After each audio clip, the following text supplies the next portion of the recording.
Hello everybody, it's Stella from New Hope Wellbeing, and I hope that everybody's having a great week.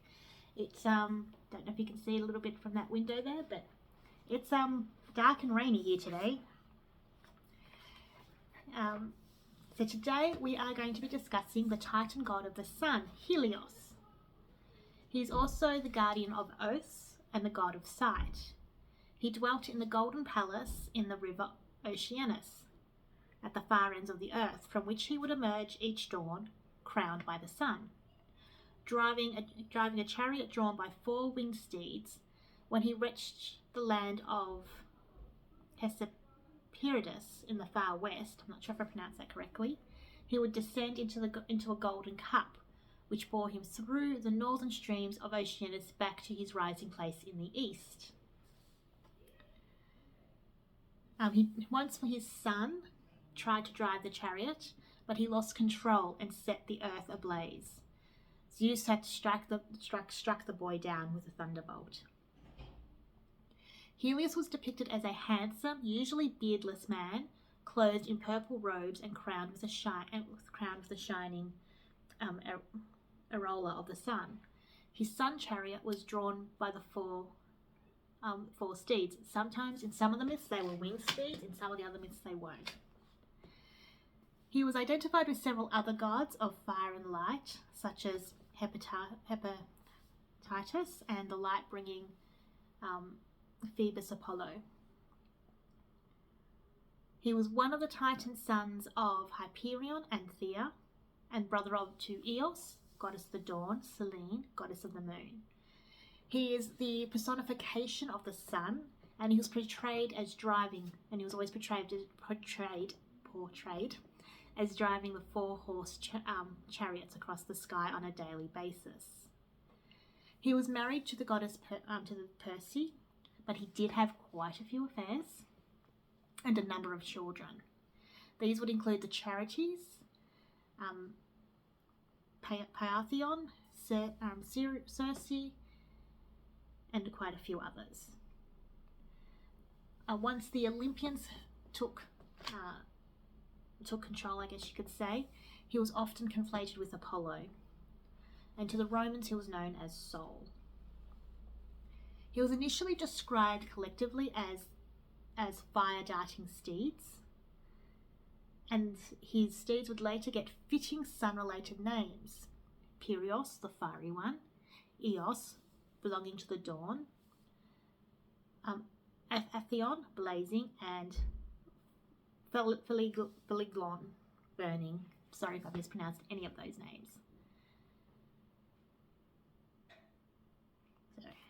As I said a bit earlier, so according to most accounts, Helios was married to the Oceanide Perse, with whom he had at least 4 of his children, and 2 of them would become kings at different times. One of his most famous mistresses was the Oceanide Clymene, with whom he had 3, some say up to 5 daughters, who were collectively called the Helios. Once after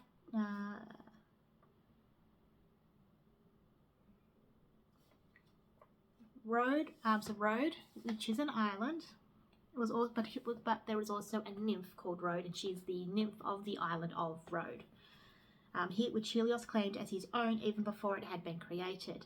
Being the first one to see it rising magnificently from the sea, soon after the sun god lay with Rhode, who bore him 7 sons.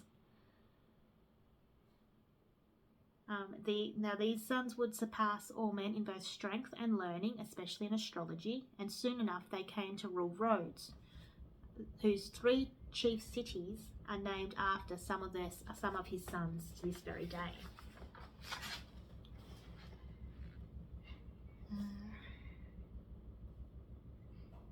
So we do have some myths here that he does appear in. So this one is journeying through the sky from sunrise to sunset on a daily basis.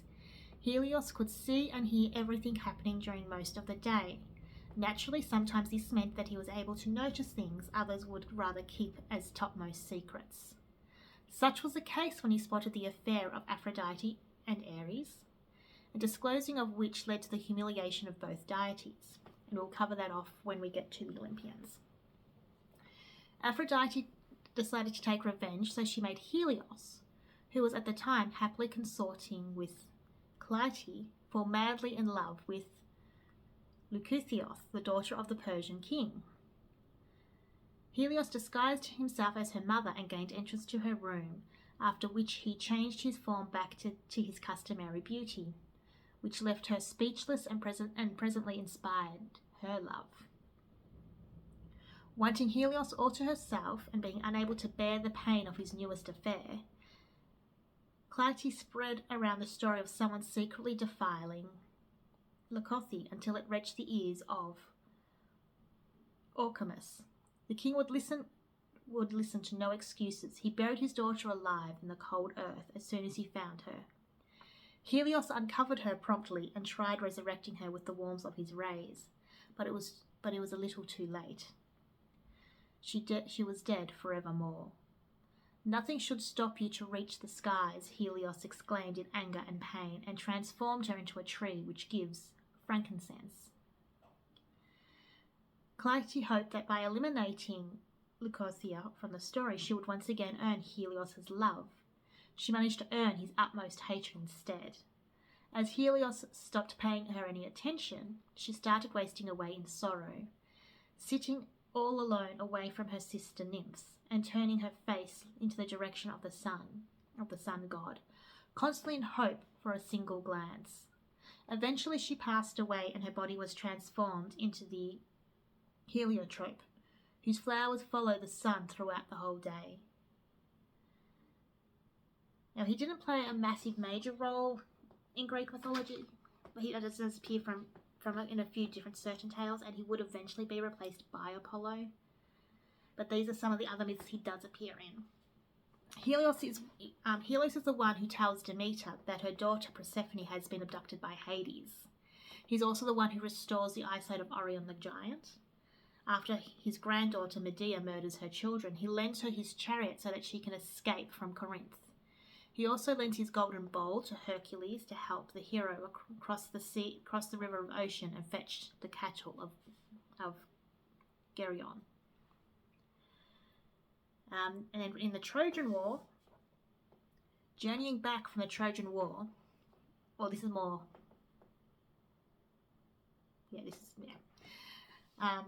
journeying back from the Trojan War, Odysseus and his surviving crew land on the Thracian island, sacred to the sun god. Starving and short of food, against the better advice of Odysseus, his men decided to kill some of Helios' cattle and eat it. Infuriated, Helios complains to Zeus and threatens that he would take the sun with him and make it shine in the underworld, lest the perpetrators are punished. So Zeus sends a violent storm which destroys the ship of Odysseus, killing all of his men except for him, since he had taken no part in the sacrilege. Now, this is from Aesop's Fables. Boreas, the north wind, and Helios, the sun, disputed as to which was the most powerful, and agreed that he should be declared the victor, who could first strip a wayfaring man of his clothes. Boreas first tried his power and blew with all his might, but the keener his blasts, the closer the traveller wrapped his cloak around him, until at last, resigning all hope of victory, the wind called upon Helios to see what he could do. Helios suddenly shone out with all his warmth. The traveller no sooner felt his rays than he took off one garment after another, and at last, fairly overcome with heat, undressed and bathed in a stream that lay in his path.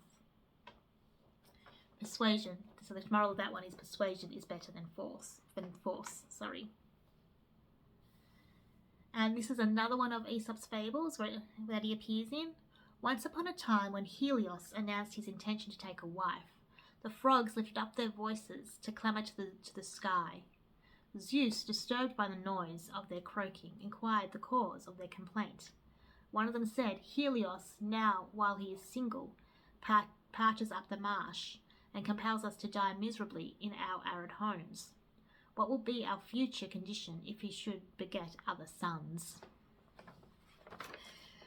So yes, while I was able to find some myths that he does appear in, I couldn't find anything in relation to a cult of Helios. I do know his Roman counterpart Sol did have one among the soldiers of Rome, but I haven't dug in too deeply into that one just yet to find where the crossovers might occur there. But once I do, I will most likely do a video about that for you all. But that is all for today. We'll be back next week with some more videos. Until then, I hope everybody has a great weekend, and we'll chat soon. Bye.